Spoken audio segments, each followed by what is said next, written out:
Nah, itu yang pertama, gitu. Itu yang pertama. Kemudian yang kedua, Bapak Ibu, terkait dengan masalah mengantar jenazah itu dengan mengucapkan kalimat la ilaha illallah. Saya nggak tahu ya di Ngadirejo sini ada nggak model seperti itu, misalnya apa nih, model bawa jenazah itu di apa? Di panggul, panggul gitu. Di panggul. Ketika di panggul itu kan biasa tuh. La ilaha illallah, la ilaha illallah, la ilaha, sampai ke kuburan sana. Sedangkan tidak pernah melihat begitu ya, tonton di Indosiar itu. Ya kalau meninggal di bawah itu sampai la ilaha illallah. Nah itu modelnya kayak gitu. Tapi memang macam-macam. Ada yang la ilaha illallah itu ketika pemberangkatan biasa saja. Oleh MC itu biasanya sebelum diakhiri itu habis doa di la ilaha illallah, berangkat ke jenazah itu selesai. Tapi ada yang kemudian dibawa sampai ke makam sejak dari rumah itu diikuti dengan kalimat la ilaha illallah. Nah, itu bagaimana itu hukumnya? Apakah yang seperti itu disunahkan ataukah kemudian diada-adakan dan sebagainya? Jadi begini, saya bacakan dulu sebuah fatwa dari penulis kitab Fathur Rabbani, ya. Kitab Fathur Rabbani ini syarah dari kitab Al-Azkar Nawawiyah. Apa yang dikatakan penulisnya? Beliau mengatakan begini, wa qad jaratil 'adatu fi baladina zamin. Kata beliau, sudah menjadi tradisi di negeri kami Zawin. Zawin itu di mana nih? Zawin itu kayak kulonnya alun-alun Makkah, Pak. Zawin itu Yaman, maksudnya negeri Yaman. Lah di Zawin Yaman itu kata beliau sudah biasa menjadi tradisi apa? Bil jahri bizikri amam al-janazah, untuk mengeraskan zikir ketika di hadapan jenazah. Sing penting itu tujuannya ini loh. Ini yang ingin saya sampaikan. Bimaqtarin minal ulama wal fuqaha was sulaha, yang pada waktu itu juga hadir para ulama, para ahli fikih, para sholihin, orang-orang saleh. Bagaimana maksudnya? Loh, kalau ada ulama, ada ahli fikih, ada orang-orang soleh pada waktu itu dan mereka diam dengan menjaharkan itu maknanya mengeraskan zikir mengantar jenazah, itu berarti diamnya mereka itu tentu karena tidak ada yang salah. Karena para ulama itu, ahli fikih itu, kalau ada yang keliru yang masih langsung diperbaiki, akan ditegur nih. Lah mereka itu hadir pada waktu itu dan mereka banyak diam saja, tidak ada masalah. Nah, lalu dikatakan beliau begini, waqad akmatil balwa bima syahadna. Dan sungguh kata beliau, saya sendiri itu menyaksikan minastigari ghalibil musyayyi'in bil hadis dunyawi. Ada banyak orang yang datang takziah nih, ya. Mereka justru malah sibuk bicara tentang bisnisnya, sibuk bicara tentang urusan-urusan duniawinya. Wa rabbana addahum zalika ilal ghibah, dan berapa banyak di antara mereka yang jatuh kepada pembicaraan yang bersifat ghibah. Ghibah itu apa? Ghibah itu ngerasani. Coba deh, Bapak Ibu perhatikan. Jadi kata penulis kitab Fathur Rabbani ini, di Zamin sana itu banyak orang yang kalau takziah ini dia datang malah bicara tentang urusan-urusan duniawi, bicara tentang bisnisnya, bahkan sampai kepada riba. Niku nek di Yaman sana loh, nek Ngadirejo betul ada. Tidak beda maksudnya. Sami mawon niku. Ya, itu terjadi kan di mana-mana model seperti ini. Maka ini sebenarnya jadi pelajaran juga bagi kita. Salah satu adabnya orang kalau takziah ini mengapunten, jangan sibuk bicara tentang masalah duniawi. Apalagi masalah bisnis, apalagi riba. Di hadapan kita itu ada orang yang sudah meninggal dunia dan kita itu juga nanti akan seperti ini. Maka jangan sibuk bicara kecuali yang mengingatkan kita kepada Allah Subhanahu wa Ta'ala. Jadi awalnya itu begitu kasusnya gitu. Mengapa kemudian di Yaman itu akhirnya dimunculkan zikir jahar ketika ngantar jenazah itu? Karena banyak orang yang datang takziah, tapi pembicaraannya pembicaraan duniawi, bahkan sampai kepada merasani orang atau riba tadi. Lah bagaimana? Maka kemudian beliau katakan, "Fallazi akhtaru." Menurut hemat kami kata beliau, "Anna syughul asma'in bi dzikril muaddi ila tarkil kalam wa taqlid." Menyibukkan telinga mereka yang hadir takziah itu dengan zikir, sehingga mereka meninggalkan ucapan-ucapan duniawi itu, atau paling tidak menyedikitkan ucapan duniawi itu. Aula minas tirsadihim fil kalamid duniawi, adalah lebih utama dibandingkan membiarkan mereka itu terus bicara tentang urusan-urusan duniawi.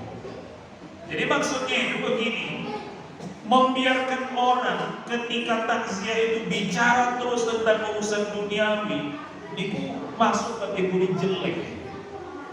Nah, untuk menghindari kejelekan itu, diperdengarkanlah zikir-zikir supaya telinga mereka itu diisi dengan zikrullah, yang dengannya mereka bisa meninggalkan ucapan-ucapan duniawi tadi, karena sibuk mendengar zikir tadi. Paling tidak itu ucapan tadi itu dikurangi. Itu loh maksudnya. Jadi tujuannya itu supaya kita ketika datang takziah itu tidak sembrono, bicaranya tidak sembarangan, perbuatannya tidak sembarangan.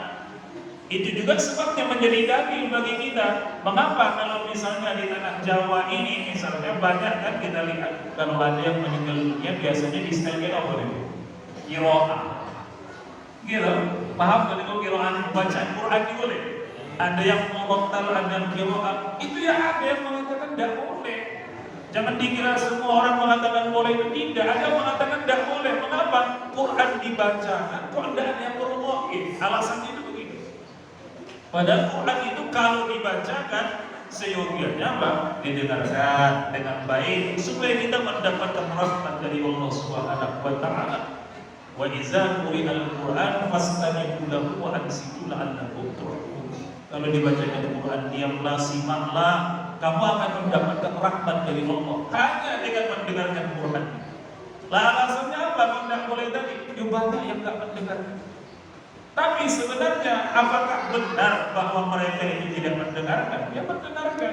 Jadi kan coba deh, jadi kan pergi dan takziah, ada terdengar bacaan Quran itu dengan ngobrol sama temannya. Niku kira-kira masuk nggak bacaan Quran niku ke telinga majelis?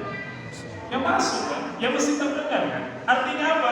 Minimal itu untuk mengurangi. Kalau misalnya tidak bisa dihentikan pembicaraan itu, minimal untuk mengurangi pembicaraan yang bersifat duniawi tadi.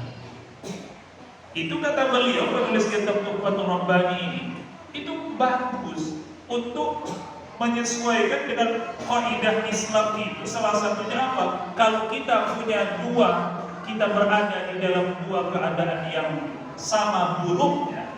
Coba deh, jangan bagaimana? Jangan misalnya berada dalam situasi memilih di antara dua keadaan yang buruk. Harus dipilih misalnya. Tentunya jangan maksudnya pilih yang buruknya lebih apa? Lebih kecil atau lebih banyak? Lebih kecil, lebih sedikit. Itulah maksudnya. Membiarkan mereka terus dalam keadaan bicara itu tidak benar. Lah kalau dilarang kok ya tidak bisa. Coba deh, jangan bagaimana melarang mereka bicara? Tidak bisa. Lalu bagaimana? Ya perdengarkan Al-Quran, perdengarkan zikir yang pada akhirnya nanti mereka akan masuk di telinganya zikrullah atau bacaan Quran itu, sehingga tidak sepenuhnya mereka hanya mendengarkan pembicaraan saja. Itulah maksudnya begitu. Nah, itu sebabnya termasuk tadi saya katakan membaca Quran atau bacaan qiraah ketika orang meninggal dunia itu menjadi boleh, disebabkan untuk mengisi pendengaran mereka itu dengan bacaan Al-Quran. Coba kan misalnya Bapak Ibu tidak boleh bagaimana? Ingin kayak zaman Nabi, pokoknya yang datang yang benar-benar naik ribut. Ya, datang, assalamualaikum, waalaikumsalam, dengan salaman sama yang apa, yang duka cita ini, dengan sholat dan jenazahnya terus kembali duduk. Dan pemenang, kabeh itu yang ngeri dan cuma si urip, si mati ini kayak ngeri. Kok ngeri mendengar? Gak ada yang bicara. Itu sebabnya diisi dengan sesuatu yang minimal mengingatkan kita kepada Allah Subhanahu wa Ta'ala. Jadi tujuannya itu. Ya tidak mungkin kan ada takziah kemudian setel dangdut itu kan. Tapi setel apa gitu lah. Ya. Lah, tapi kan sedikit masalahnya itu justru malah kalau sekarang itu apa? Karena biasa orang ada yang meninggal di setel kiroah. Coba deh dengan sekarang di kiroah. Mesti tombolnya apa? Semua masih mati. Jadi bacaan Quran itu malah diartikan siapa yang mati gitu. Jadi itu Bapak Ibu. Bahkan bagaimana dengan ucapan la ilaha illallah itu sebenarnya masalah zikirnya itu mau la ilaha illallah, mau subhanallah, apa boleh. Yang penting zikir. Bahkan mungkin alhamdulillah. Tapi kalau tadi alhamdulillah ya untuk aneh. Jangan bawa jenazah alhamdulillah. Itu mesti keluarganya nanti bilang, ini nyukur dia mau piye. Jadi mestinya ya dipakailah la ilaha illallah. Mengapa demikian? Nabi itu juga mengucapkan hal yang sama. Nah ini loh. Jadi kalau Bapak Ibu selama ini misalnya belum tahu tentang dalil ini, saya sampaikan kepada panjenengan. Di dalam Mizanul Iqtidal itu Imam Az-Zahabi itu mengemukakan sebuah riwayat dari Ibnu Umar, lam nakun nasma'u min Rasulillah sallallahu alaihi wasallam. Kami itu tidak pernah mendengar Rasulullah sallallahu alaihi wasallam itu bahwa yang khalfal jenazah ketika beliau mengantar jenazah itu illa qaula la ilaha illallah, kecuali beliau itu mengucapkan kalimat la ilaha illallah. Mubdiyan wa raji'an, ketika berangkat dan ketika pulang mesti Nabi itu tidak bicara apapun dari lisannya kecuali yang keluar itu hanyalah kalimat la ilaha illallah. Itu loh maksudnya.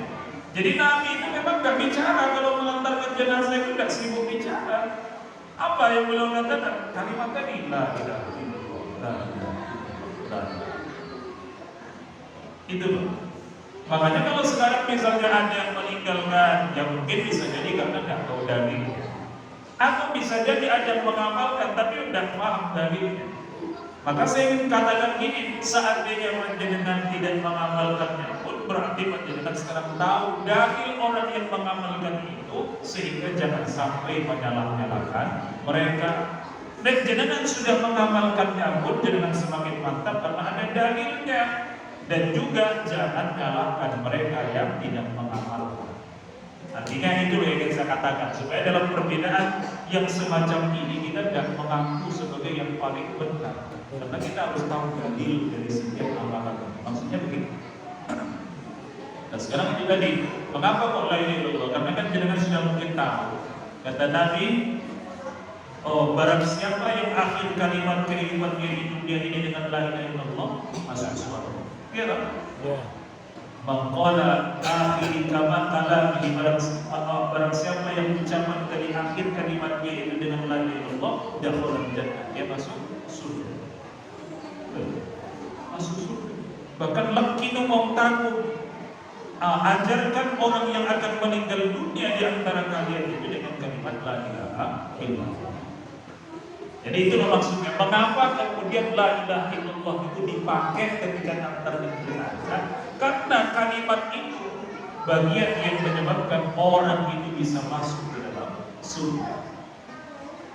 Saya teringat misalnya apa yang dikatakan musbaha itu kan bagus sekali.